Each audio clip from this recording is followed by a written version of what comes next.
ఊరికి పోవాలనుకున్న అన్నలు, అక్కలు, అమ్మలు ఎవ్వలన్నా సరే ఎంట ఏం తీసుకుపోతారుల్లా? బ్యాగులు, సూట్ కేసులు, ముల్లెలు, మూటలు ఇంకా ఏమన్నా వస్తువులే కదా. అయితే అట్లనే ప్రయాణ ఖర్చులు కావాలి కాబట్టి పైసలు అంతేనా. అయితే గిడొక తమ్ముడు అవన్నిటితో పాటు ఇంకో వెరైటీ వస్తువు కూడా పట్టుకొని బస్సు ఎక్కిండు.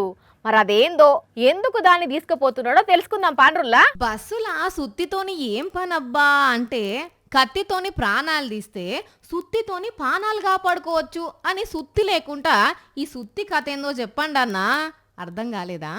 అయితే కొంచెం వివరంగా చెప్పు తమ్మి. పేపర్ బస్ ఎక్కాలంటేనే ఈ మధ్య భయం వేస్తుంది. అందుకే సేఫ్టీ కోసం ఒక హ్యామర్ కూడా తీసుకొచ్చాను. ఏదైనా సిచ్యువేషన్ వచ్చినప్పుడు కొంచెం బయటపడడానికి హెల్ప్ చేస్తుంది. ఇప్పుడు అర్థమైందా? ముందు సూపు చేతులు గాలినాక ఆకులు పట్టుకుంటే ఏ లాభం ఉంటుంది? అట్లనే బస్సు ఎక్కి ప్రమాదం అయినాక అయ్యో అంటే ఏమున్నది? ముందుగానే మన జాగ్రత్తలో మనం ఉండాలి. ఏదైనా ఎమర్జెన్సీ అవసరం ఉంటే ఈ సుత్తితోని బస్సు అద్దం బలగొట్టి బాగా జాప్తాగా బయటపడొచ్చు అని చెప్తున్నాడు.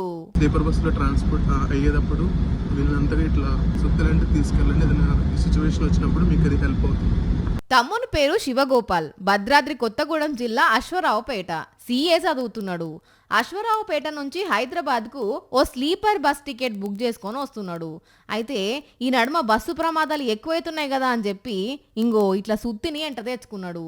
మరి సౌలత్ ఏదో అన్ని బస్సులు కల్పిస్తే ఇంకా మంచిగా ఉంటది కదా అని అంటున్నారు ఈ తమ్ముని సుత్తిని చూసిన జనాలు.